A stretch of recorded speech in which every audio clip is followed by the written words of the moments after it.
Greetings everyone, it is Zakhele and I am back with our weekly videos. This week it is more of a special one, right? See, we are remembering in a very somber manner, the lockdown. It has been a couple of years since the lockdown happened, and it happened around this time. It first started around this time. It was supposed to be only a couple of weeks, if we all remember, and we haven't just repressed all the memories from there. And as we all know, it went on to be years, right? As a libertarian, just to start it off, it was very interesting to see how an adage we always talk about there's nothing as permanent as a temporary government program really be born to fruit in real time, right? We saw something start off as only a 2-week thing, only for it to last years. So we would like to remember that. We would like to remember lockdown and what it has spawned and the consequences that emanate from it, from a personal level, but more broadly from a policy level. Because in South Africa, right, we're just dealing with a budget shortfall that was in large part caused by commitments that we tied ourselves to, like the social relief distress grant that was given to people as COVID relief, but now has seemingly been made permanent, right? So things like that are now part of our balance sheet are things that emanated from COVID, and the consequences of them, as we have seen, led at the very least to a delayed budget just a couple of years down the line. But, if you weren't around in 2020, and you were just living on a rock or were in space, but I'm sure even in space they received the news when the world shuts down. The world shuts down. And it wasn't because of a pandemic, as, Martin van Staden would say to me, but it was because governments willingly took away the freedoms that people usually, take for granted. I, for personal instance, just took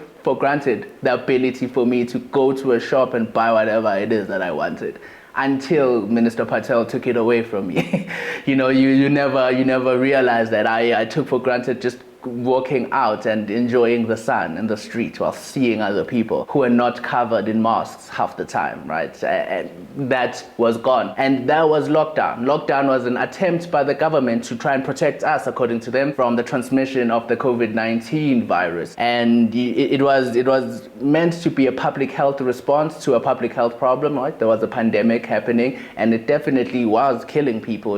Whichever side of the lockdown you may fall on, you would think we can acknowledge that the virus was real and the virus was taking lives, right? The response that the governments took, though, to this virus that was taking lives is something that I'll forever disagree with. As a proponent of liberty, because it stands as the greatest inhibition to liberty that I think we have seen in human history. Given the coordination of it, given the fact that there was no alternative to it, and if they were so few and far between that they were quite negligible when compared to just the broad mass of human beings who had their liberties taken away. And this was the case from the third world to the first world. I don't think we appreciate the world being in lockstep in that sense. Like everyone, it was haram, to use an Arabic term, to pretty much speak out against the lockdown, especially when you were in any position of power, in any institutional position. People just suddenly had everything they valued gone.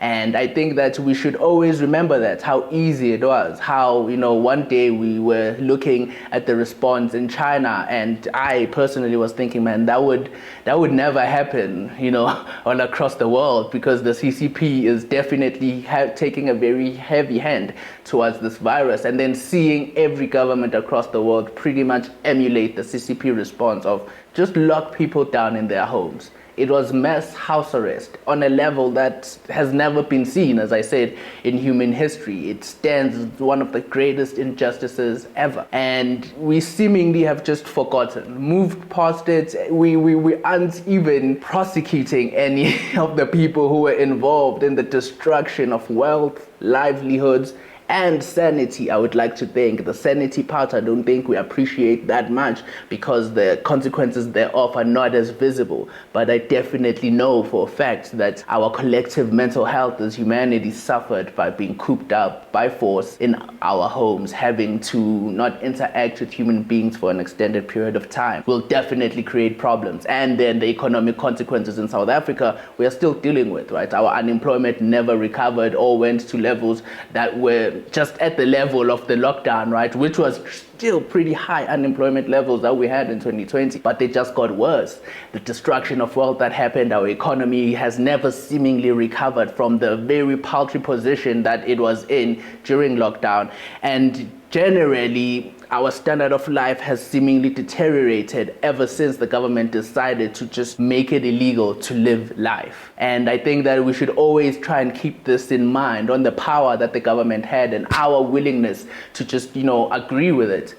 To agree with the government taking away our liberties. That is something important to remember so that it never happens again. Because prior to it happening all those years ago, and I say all those years ago, just 5 years ago really, prior to it happening then, we never thought it could happen, at least not in a place that respects human rights like South Africa, right? Maybe in some other far off land. But that is a lesson that I learned personally in a very harsh manner, of having my liberty taken away from me. But, maybe you at home think differently from us. I am quite opposed to the lockdown. This was more of a reflective video. As you see, it was just me talking about all the horrible things that happened during lockdown and the consequences thereof. So although I'm aware that there's a section of the population that was quite amenable to lockdown and the measures that were taken therein, maybe you are one of those people. I am genuinely interested in hearing your thoughts. I want to know exactly why you support such mass inhibitions to liberty, and in general any thoughts you may have, please do share them with us below, right? And on the general, I want us to leave with the fact that the government lockdown taught us that it should have as little power as possible, but given its nature, it will always have the most power in any society, right? And since it is the topic of health, I want to touch on the most recent of legislations in South Africa called the National Health Insurance, and how I want us to think back to lockdown and like COVID and everything, and how horrible it would have been when the NHI was fully operational at that time, how all-consuming the regulations of the state concerning our health and well-being would have been had the NHI been operational at that time. The power that is given to the state to dictate where, how you can get health is something that should never be taken for granted, especially as we come from COVID. And I want us as South Africans to just keep that in mind, irrespective of the costs, irrespective of the ideology that NHI brings. Just the sheer fact that we have seen this government have power to dictate our health outcomes, and it did not turn out well. In whatever iteration, man, if you can even go back to the mid-2000s concerning the HIV and AIDS pandemic, right? It usually does not pan well when the government is given a whole lot of power to dictate health outcomes, especially in the manner that COVID showed us. And NHI will make it that much more easy in the future for the government to do so. So yeah, in commemoration of COVID, I want us to appreciate our liberties more, appreciate the ability to smoke if you're a smoker. Hopefully you aren't, because it's bad for your health. But appreciate that ability, appreciate the ability to buy alcohol, appreciate the ability to buy any form of clothing that you have. Just appreciate liberty. And as always, give the video a like and stay